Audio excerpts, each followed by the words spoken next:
आज हम लोग सीखेंगे इक्वेशनों को सॉल्व करना। जैसे कोई भी दो इक्वेशनें दे रखी हों, उन्हें कैसे सॉल्व करते हैं। मान लेते हैं कोई इक्वेशन हमें दे रखी है 2x प्लस का 3y इक्वल टू 4। इसे मान लेते हैं इक्वेशन फर्स्ट। दूसरी इक्वेशन दे रखी है 3x प्लस का y इक्वल टू 5। मान लेते हैं कोई हमें दो इक्वेशनें दे रखी हैं। अब क्लास 10th में इक्वेशन को सॉल्व करने के 3 मेथड दे रखे हैं, एक सब्स्टिट्यूशन का, एलिमिनेशन और क्रॉस मल्टीप्लिकेशन। सब्स्टिट्यूशन को हिंदी में बोलते हैं प्रतिस्थापन विधि, एलिमिनेशन को बोलते हैं विलोपन विधि और क्रॉस मल्टीप्लिकेशन को बोलते हैं बज्रगुणन विधि। तो आज सीख लेते हैं सब्स्टिट्यूशन मेथड।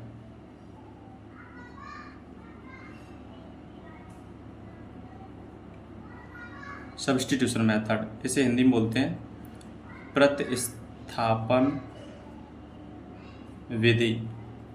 कौन सी विधि? प्रतिस्थापन विधि। पढ़ने से ही मालूम पड़ रहा है कि सब्स्टिट्यूट कर देना, किसी चीज़ को किसी में से घटा देना। तो इसमें घटाया क्या जाएगा, प्रतिस्थापित क्या किया जाएगा, एक वेरिएबल को किसी को गायब कर देंगे। अब गायब कैसे करेंगे वो सीख लेते हैं। तो लिख लेते हैं फ्रॉम इक्वेशन सेकंड। आप किसी भी इक्वेशन को मान लेना, चाहे फर्स्ट को चाहे सेकंड को।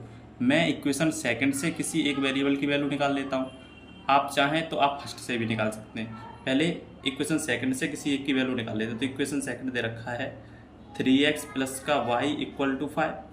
किसी एक वेरिएबल की वैल्यू चाहिए। 10th क्लास में इनको सॉल्व करने का ये मेथड है। ये इक्वेशन सेकंड दे रखा है, इसमें से किसी एक वेरिएबल की वैल्यू निकाल लेते हैं। तो जिस वेरिएबल की वैल्यू चाहिए उसे एक साइड में रखते हैं और दूसरे को ट्रांसफर कर देते हैं दूसरी साइड। तो यहाँ से हम y की वैल्यू निकाल लेते हैं, क्योंकि y के कोफिशिएंट अब कुछ है नहीं, तो इसको इधर भेज देते हैं। तो ये हो जाएगा y इक्वल टू 5।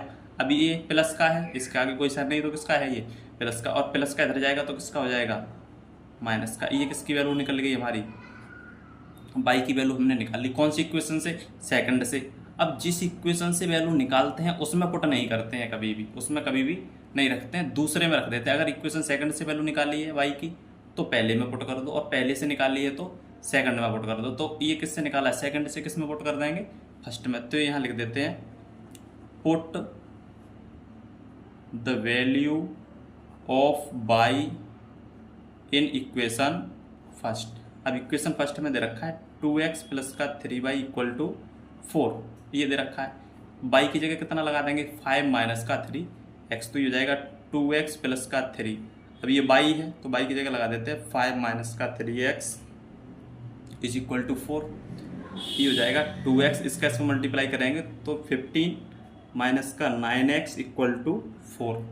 ठीक है, यहाँ 3 का मल्टीप्लाई पूरे ब्रैकेट में कर दिया तो 3 5 जा 15, 3 3 जा 9। अब इसमें भी x है, इसमें भी x है, इसमें से सॉल्व करेंगे तो हो जाएगा 15 माइनस का 7x इक्वल टू 4। ठीक है, ये 15 इधर जाएगा तो किसका हो जाएगा, माइनस का। तो इधर बचेगा माइनस का 7x इक्वल टू 4 माइनस का 15। 4 में से 15 जाएगा तो ये बचेगा माइनस का 11, और माइनस से माइनस कैंसिल, तब x इक्वल टू, ये मल्टीप्लाई में इधर जाएगा, डिवाइड में हो जाएगा। तो x की वैल्यू कितनी आ गई, 11/7। यहाँ तक हमने x की वैल्यू निकाल ली। अब आगे किसकी वैल्यू चाहिए हमें, y की भी वैल्यू चाहिए। तो हम लोग चाहें तो इसे इक्वेशन थर्ड भी मान सकते हैं, क्योंकि इसकी वैल्यू इसमें पुट करेंगे तो थोड़ा टफ होगा, हमारे लिए आसान नहीं रहेगा। इसकी वैल्यू हम इसमें पुट कर देते हैं तो डायरेक्ट y की वैल्यू निकल जाएगी। अब देखिए कैसे निकालते हैं इसे।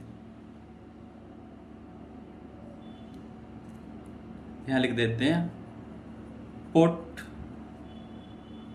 The value of x in equation third. और थर्ड इक्वेशन में दे रखा है y equal to 5 minus 3x, हो जाएगा y इक्वल टू 5 माइनस का 3 इंटू 11/, इसका इसमें मल्टीप्लाई हो जाएगा तो ये हो जाएगा y इक्वल टू, और इसका इसमें 35 माइनस का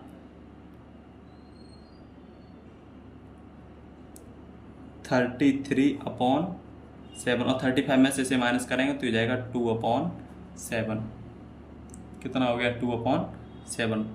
तो दो वैल्यू हमारी आई, x की जो वैल्यू आई वो आई 11/7, और y की जो वैल्यू आई वो आई 2/7।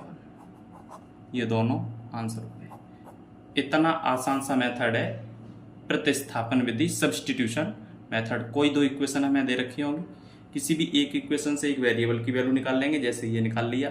फिर क्या करेंगे, जिस इक्वेशन से वैल्यू निकाली उसमें न पुट करके दूसरे में पुट कर दें। तो ये सेकंड से निकाला था, मैंने पुट किस में कर दिया, फर्स्ट में। आप फर्स्ट से निकालें तो किस में पुट कर दें, सेकंड में। वहाँ से आपको एक वेरिएबल की वैल्यू मिल जाएगी, और जैसे ही एक वेरिएबल की वैल्यू मिलेगी फिर आपकी चॉइस है, चाहे आप फर्स्ट में रख दें, चाहे आप सेकंड में रख दें, या आपने जो नया इक्वेशन बना रखा है उसमें रख दें।